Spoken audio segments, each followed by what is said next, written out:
The smell of burnt coffee and fried bacon clung to Rachel's clothes as she wiped down yet another sticky table.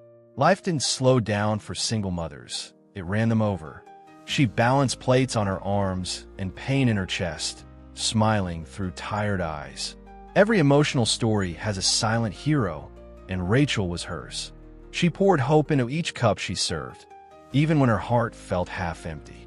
There was no backup plan, no sick days, no one to lean on when the babysitter bailed, and Emma had to tag along, clutching her worn-out stuffed bunny. Hello, I'm going to tell you this incredible story. Put on your headphones for a better experience and sit comfortably because you're going to be moved. Remember that to receive new stories like this, you can subscribe to the channel, like the video, and activate the notification bell. Without further ado, let's get to the rest of the story. Touching stories often start this way, in quiet moments that seem ordinary but ache with sacrifice. Rachel, without complaint, handed Emma a coloring book and went back to pouring coffee with grace. Most customers didn't notice the tiny girl in the corner booth, swinging her legs and humming off-key. But Rachel saw her, every giggle, every yawn, every time her eyes looked up for reassurance. She tried to be present, even while her mind ran laps around bills and exhaustion. In real story fashion, Rachel's life was stitched together by love and a kind of strength you don't learn.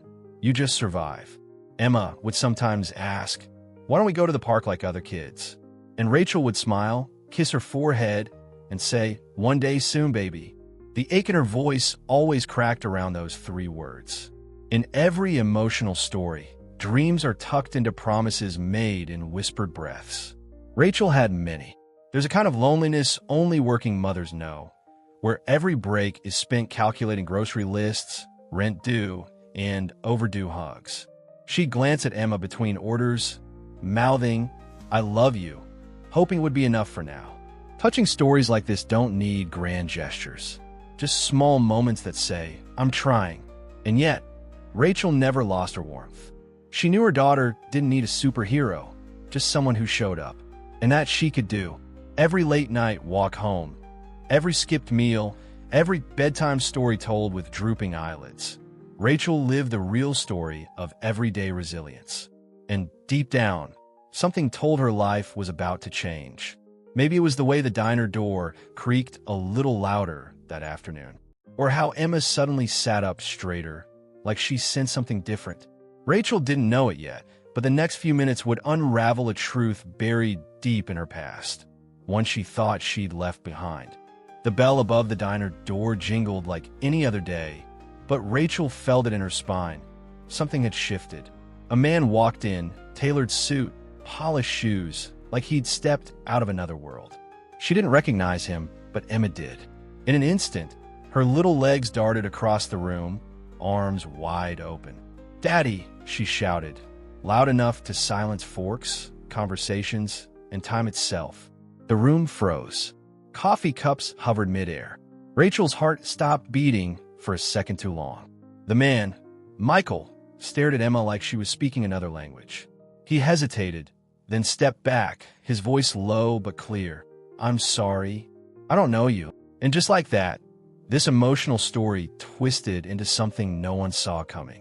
Rachel's breath caught, as if someone had slammed a door on her chest. She rushed over, scooping Emma into her arms, her mind spinning. How could her daughter recognize a man she hadn't seen since she was a newborn? Touching stories aren't always soft. Sometimes they hit like a punch to the soul, leaving you breathless in the middle of a crowded room. The regulars stared. One old man whispered to his wife. The cook peeked from the kitchen window. But Rachel only saw Emma's confused face and Michael's stunned expression. It was the kind of moment you couldn't take back, one that screamed real story with every heartbeat, every tear. Emma blinked away. Emma clung to her mom, whispering, "That's him. I know it's him." And Rachel felt 1,000 memories crash over her, memories she had buried deep under layers of survival.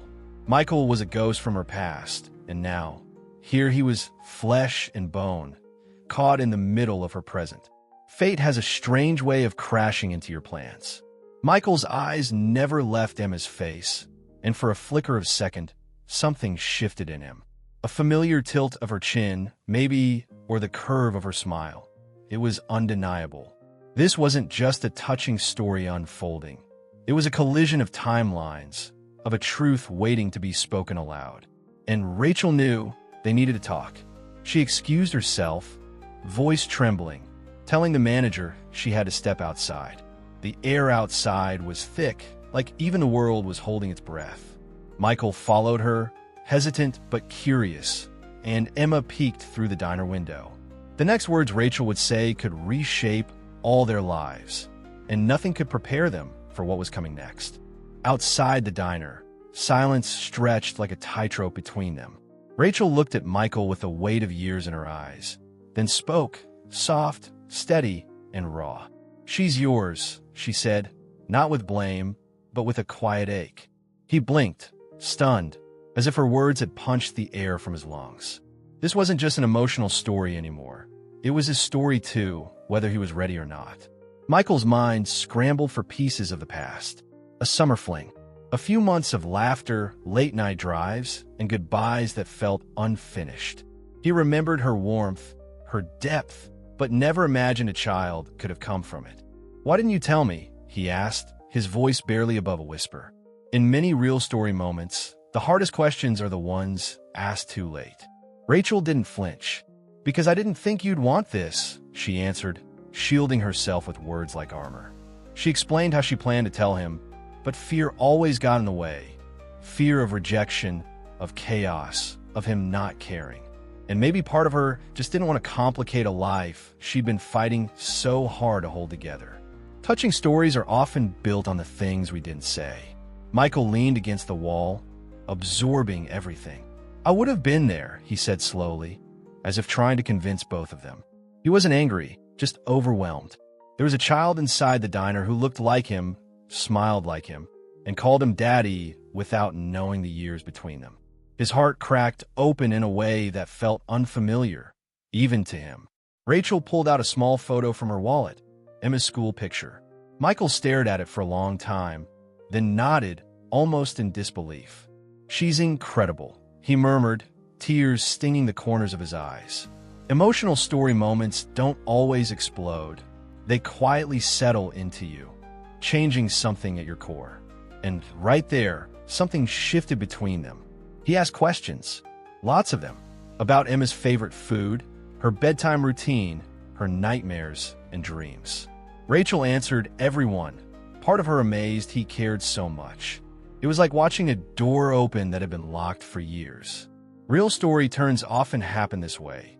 Slow, hesitant, but undeniably powerful. Rachel didn't expect forgiveness, and Michael didn't ask for it.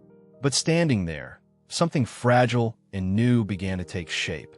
They both knew the past couldn't be erased, but maybe, just maybe, it could be rewritten.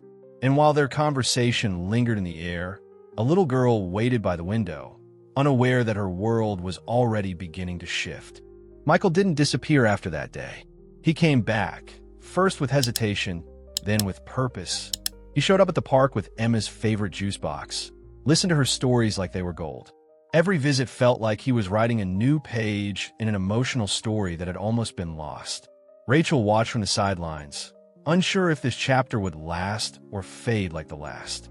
Emma beamed around him. She laughed louder, hugged tighter, and started drawing pictures with all three of them together. There's a kind of magic in seeing a child believe again. Michael learned how to braid hair from YouTube, burn pancakes on purpose just to make her giggle. It was one of those touching stories that sneak into your heart before you even notice. At first, Rachel stayed cautious. She'd built her walls brick by brick, and she wasn't about to tear them down overnight. But real story healing takes time, and she couldn't deny the joy blooming in Emma's eyes. Michael wasn't trying to be perfect, just present. And sometimes, that's what matters most. He came to parent-teacher meetings, soccer games, and sat through a third-grade spelling bee with shaky hands and teary eyes. The other parents probably thought he'd been there from the start, but only Rachel knew the cost of those small victories. Every emotional story has setbacks, but the ones worth telling push through them anyway. Rachel started noticing the little things. The way Emma ran to him without hesitation. The way Michael always asked how she was doing, not just Emma. Their conversations stretched beyond small talk, sometimes into the night, under diner lights after closing time. Touching stories often grow quietly, in stolen moments that feel oddly sacred. One day, Michael fixed the broken faucet in Rachel's kitchen without being asked. Another day, he helped Emma with her science project, something about the moon and dreams and gravity. Rachel stood in the doorway, arms crossed, heart softening. Real story love isn't loud. It's steady. It's earned. And she could feel hers shifting. There was no official announcement, no dramatic kiss in the rain. But the three of them started fitting together like a puzzle, slowly finding its corners. And while nothing was certain, there was something undeniably beautiful growing there. Something fragile, yet strong enough to face whatever came next. Weeks turned into months, and routine started to feel like rituals. Emma had 2 people cheering na beira do campo, duas voces gritando, SCU nome, dois abracos esperando, no fim do dia. Michael wasn't just showing up anymore. He was staying. This wasn't a temporary fix in an emotional story. It was the beginning of something deeper, something lasting. Rachel, once guarded, started letting the laughter linger a bit longer. She found herself texting Michael when something funny happened at work or when Emma said something wise beyond her years. It was subtle, slow, but real. Touching stories often grow not in grand gestures, but in quiet trust rebuilt one brick at a time. And that's what they were doing, building. Emma began sleeping better, smiling more, asking fewer questions at bedtime. Is Daddy coming tomorrow? Turned into Daddy said we're going to the zoo. The change in her was impossible to miss. Real story healing isn't just visible. It felt like fresh air after a storm. Rachel saw it every time Emma ran down the hallway giggling, no longer worried about being left behind. Michael took on more doctor appointments, homework, helping Rachel fix things around the apartment. It wasn't about proving anything anymore. He was part of their lives now, in the little ways that truly matter. Emotional story arcs don't need fireworks. Sometimes they just need someone to keep showing up when it's inconvenient. Rachel even began to dream again, not just of surviving the month or paying the bills, but of maybe finishing that nursing course, maybe moving to a better place. With Michael sharing the load, the weight didn't feel so crushing anymore. Touching stories are made of second chances, and she was finally allowing herself to take one. They weren't perfect. There were still awkward silences, misunderstandings, moments of doubt. But the difference was they worked through them together. Real story love doesn't mean never messing up. It means choosing to keep going, even when it's hard. And every day, they were making that choice one moment at a time. Emma drew a picture for school. 3 stick figures holding hands under a rainbow. She labeled it, My Family. No edits, no explanations, just truth. And as Rachel stared at it, her eyes welled up. Maybe this wasn't the life she'd planned, but it was the one that fell whole. And the best part? Their story was just getting started. What would you have done if you were in Rachel's shoes? Would you have told the truth sooner? Or kept it hidden to protect your peace? Stories like this emotional story aren't just dramatic. They're real, raw, and happening all around us. This touching story reminds us that sometimes family is found in the chaos. And in a single moment, your entire real story can flip upside down. Now I want to hear from you. Do you believe people deserve second chances, even after years of silence? Drop your thoughts in the comments. I read every single one. And hey, if this story moved you even a little, make sure to hit that subscribe button and turn on notifications. We've got more powerful, unforgettable stories coming your way.